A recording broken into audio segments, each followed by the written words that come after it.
Now, from CBS News Miami, this is Facing South Florida with Jim Defede. Welcome to Facing South Florida. I'm Jim Defede. On Tuesday, the temporary protected status known as TPS for 400,000 Haitians will come to an end. Donald Trump wants them out of the country and has been vilifying Haitians for years. Here he was in the debate with Kamala Harris. In Springfield, they're eating the dogs, the people that came in. They're eating the cats. They're eating the pets of the people that live there. This week, I spoke to Miami-Dade County Commissioner Marleine Bastien, a longtime Haitian-American leader who has advocated for the fair and equitable treatment of Haitians for decades. I asked her how Haitians in the community were feeling as Tuesday approaches. Well, as you can imagine, Jim, people are scared to death. They are freaking out. I'm hearing from TPS recipients who have been living in this country for a long time, some as long as, 15, 20 years, 25 years, some more.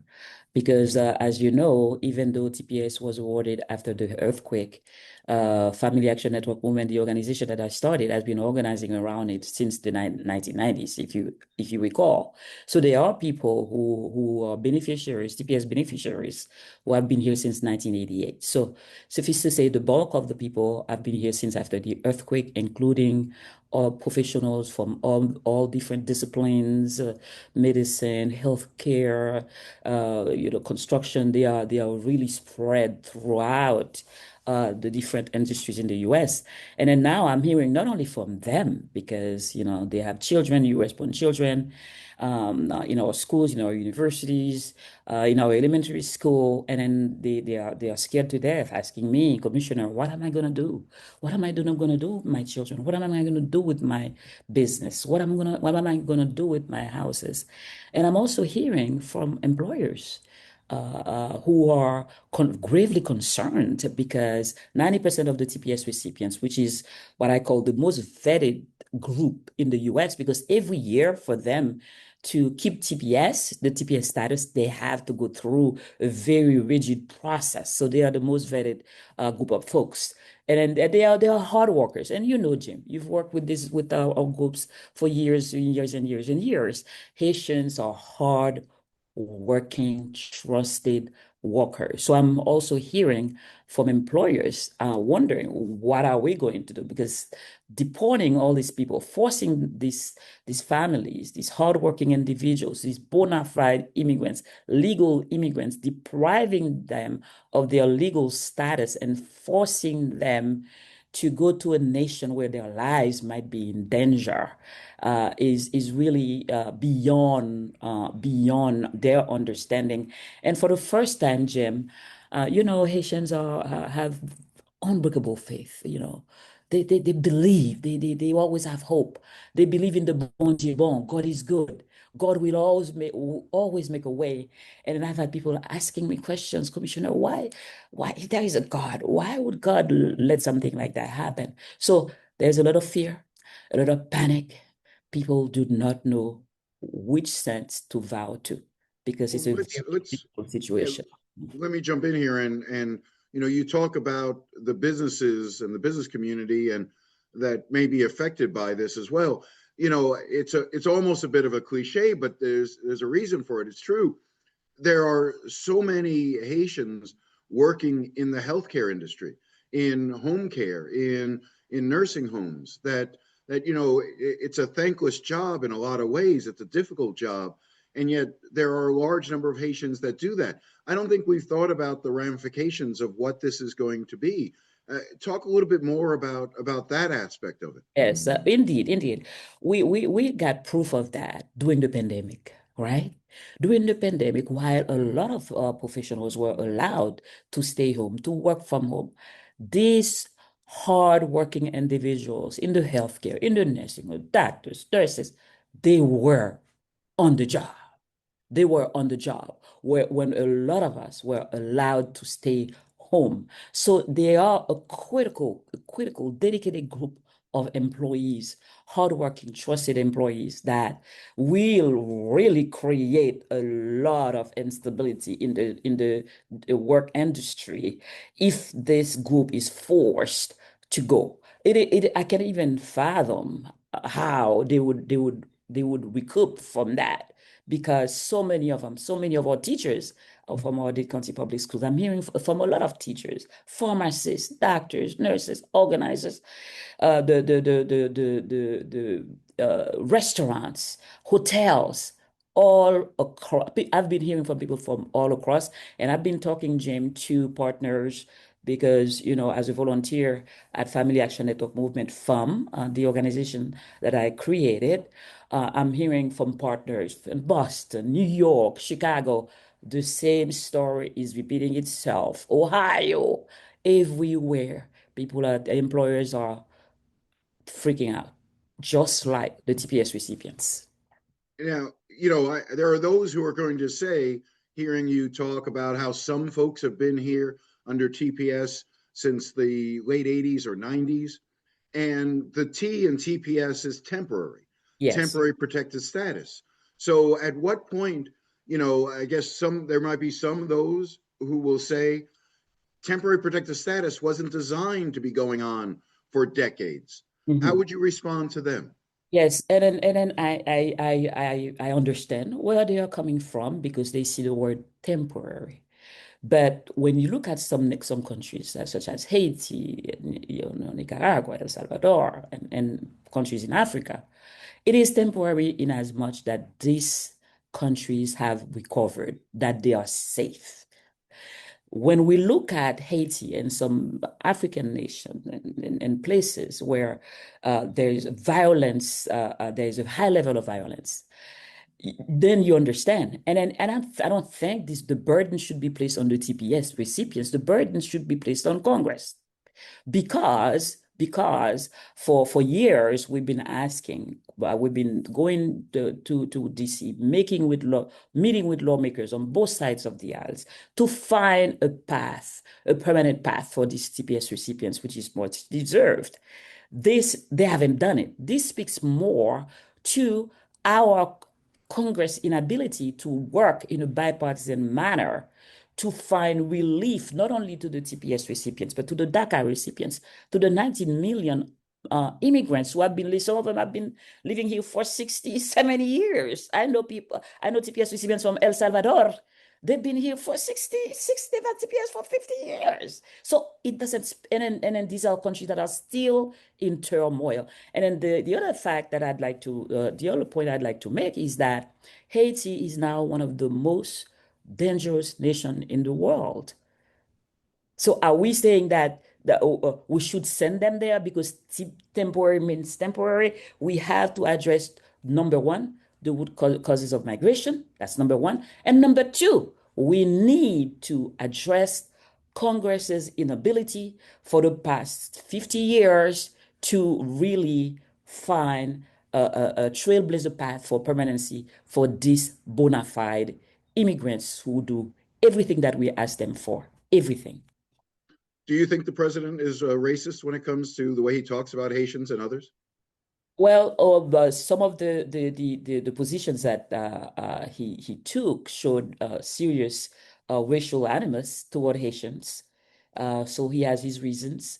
But that's why I think we should focus, and then I'm inviting Americans to know more about the root causes of migration, to know about Haitians' contributions, because the narrative out there, and then this is why you don't see massive groups of people setting up to support Haitians. There is some support, but there should be more right now. I mean, we're talking about people who are facing deportations to a country where the little girls will face collective rape, girls as young as 5. Why isn't there a big outpouring of support? It's because of this narrative that immigrants, and not only Haitians, but immigrants are here to take your jobs. They are the problem when they are not. They are not the problems. Yeah. What I remember during the 2016 campaign talking to Haitians who supported Donald Trump. That's why I don't understand his position. I don't understand his narrative because a lot of Haitians voted for him. A lot of Haitians put it for him. The churches were very involved, the religious community in getting them to vote for him. So I do not understand it. Sending people to a place where they may lose their lives at times of great political upheaval, women and girls fare worse. That doesn't mean that not everybody is in danger in Haiti, but women and girls fare worse. Mothers are giving birth control to their girls, not because they are sexually active, but because they know it's not if their young girls and women are gonna be raped, is when, according to a report from the Miami Herald, from Jacqueline Charles from the Miami Herald, and then from witnesses on the ground. I have two cousins who've been hacked to death in the Altibonite region, which used to be a place that was always peaceful. There have been three massacres in that region, a region that used to be peaceful. So Haiti is considered one of the most dangerous places to be. Americans are ordered not to go to Haiti. So why are we contemplating sending men, women, and children who have done everything, who are as American as apple pie for the most part, to a nation where their lives may be in danger? Why? When we come back, there is a push underway in Tallahassee to allow more development near the Everglades. I will talk to the state representative sponsoring that bill. Stay with us.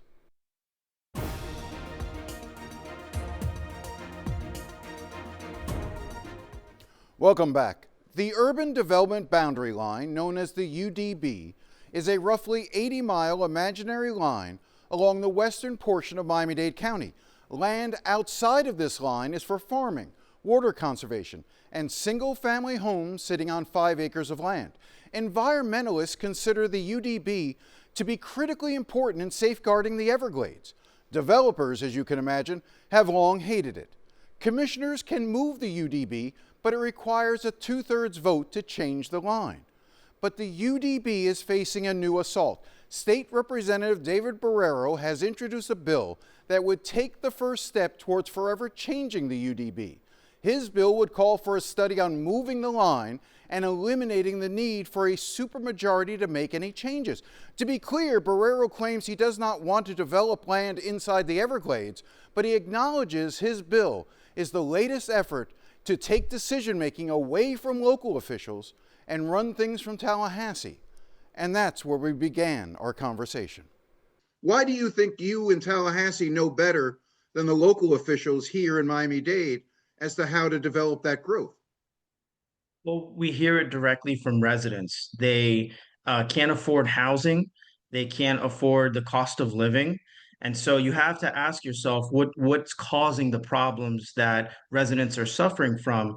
And I will submit to you that this is a decades-long problems that local governments have not addressed properly. And when local governments do not correctly address the issue, it's incumbent on the state to step in. In this So you case, think, for instance, so in other words, you think that that Miami-Dade County has mismanaged what it's done with its urban development boundary line? I do. The urban development boundary, and this was testified even in the first committee, the intent originally was to promote urban infill development.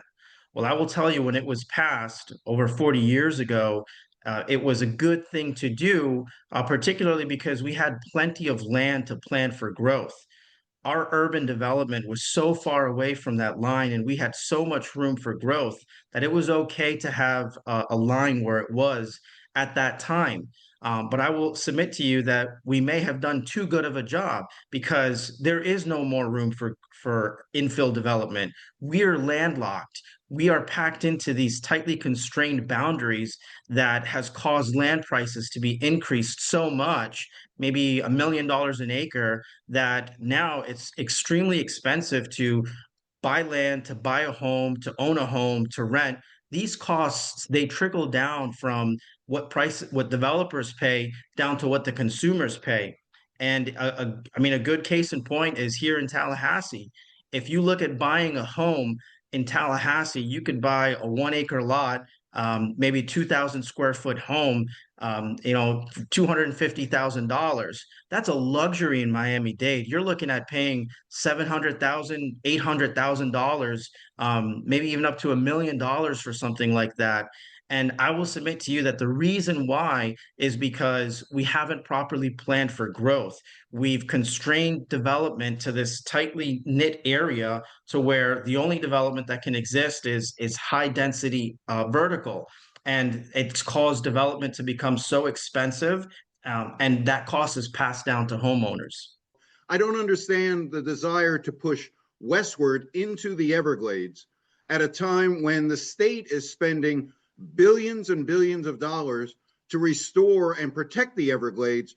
Why the state in your bill would want to encroach on the Everglades and risk that environmental, work that's being done by promoting development into that area. That's where your assumption is wrong, Jim. No one's saying that we should develop into the Everglades.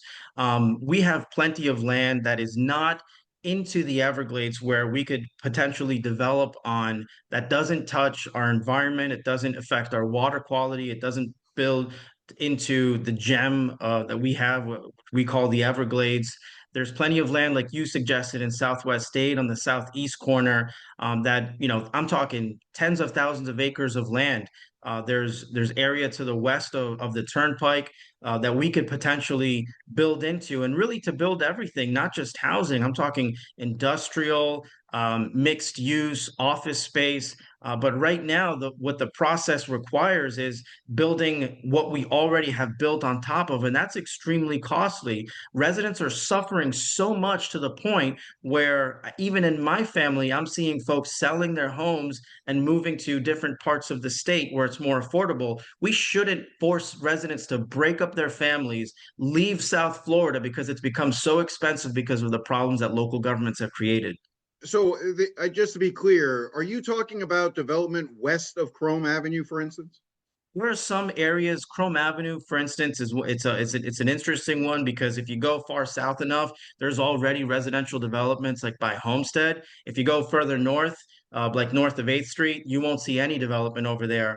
And that even, I think that adds to the point. If you look at the urban development boundary in and of itself, there is no rhyme or reason how this thing was drawn. If you think gerrymandering is a problem, look at the UDB, the urban development boundary. It is this chicken scratch line that has no, like I said, no rhyme or reason drawn to it. It makes no sense. And so we could build in certain areas west of Chrome, and I would think honestly we should have a clearly defined line if we're going to include something like an urban development boundary. But you understand that every time this issue comes up, the county commission chambers are filled with citizens. That if you were to put this to a vote, I almost can guarantee you that the UDB and the protection of the Everglades and that land that is sensitive out west would be of paramount importance to the public. We've heard it every time. But even let's say you're right. Let's say that there is a pressing need for this development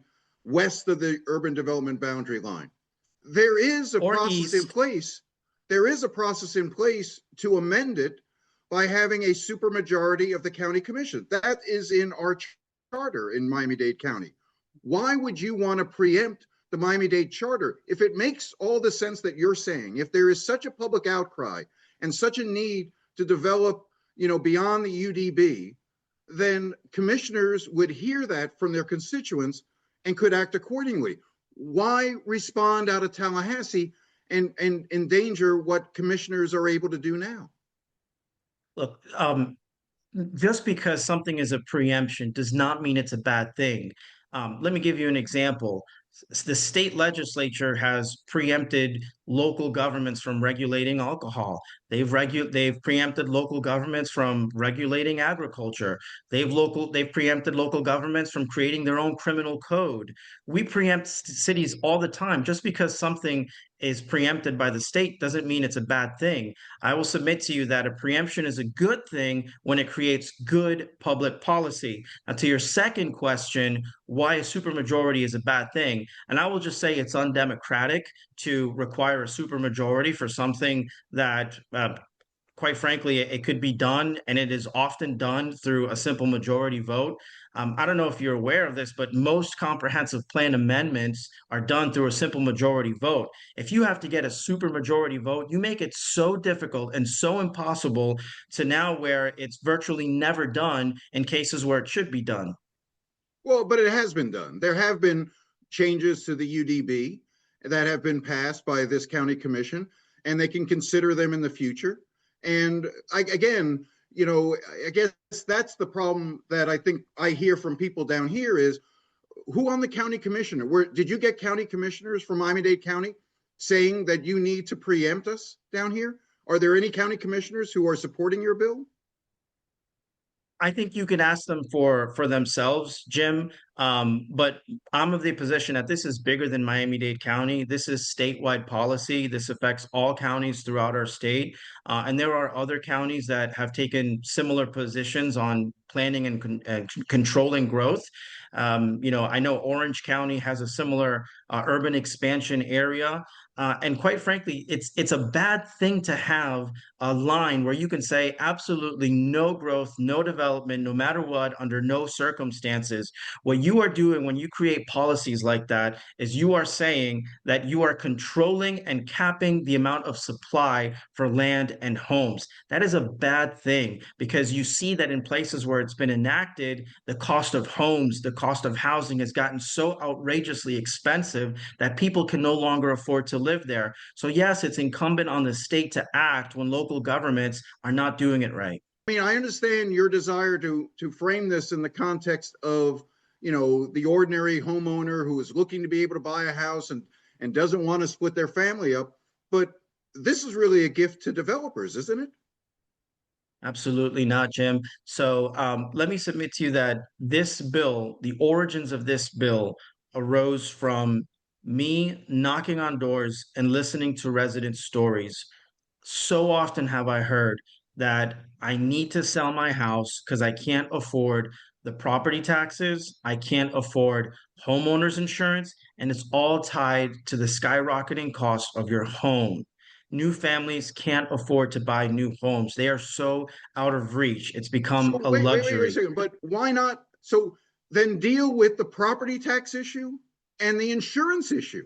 The Why root does of it is the creating cost more of housing. land? It is, yes, no, the cost of property taxes, the bill that you pay, it's directly tied to the value of your home.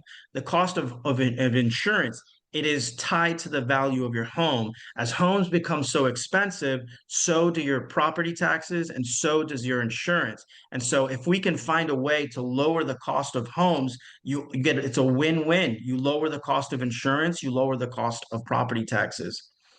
Well, that's not necessarily the case. Broward County has no UDB. Their property taxes are high. Their insurance rates are high, and they developed all the way out into the Everglades, out to Weston. So I don't know why you think that more land will suddenly alleviate the issues that people have with property taxes and property insurance. I think you just gave me my argument. You said they developed all the way west out, close to abutting the Everglades. They have more land and they can build on more land. That's the exact same thing that Miami-Dade County needs to do, open up more land.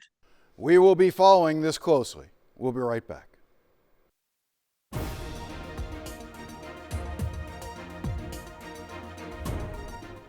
Well, that's all the time we have today. If you have any thoughts or comments, feel free to contact me at jdefede@cbs.com. Oh, how I do enjoy hearing from you. Thanks again for watching, and enjoy the rest of your day.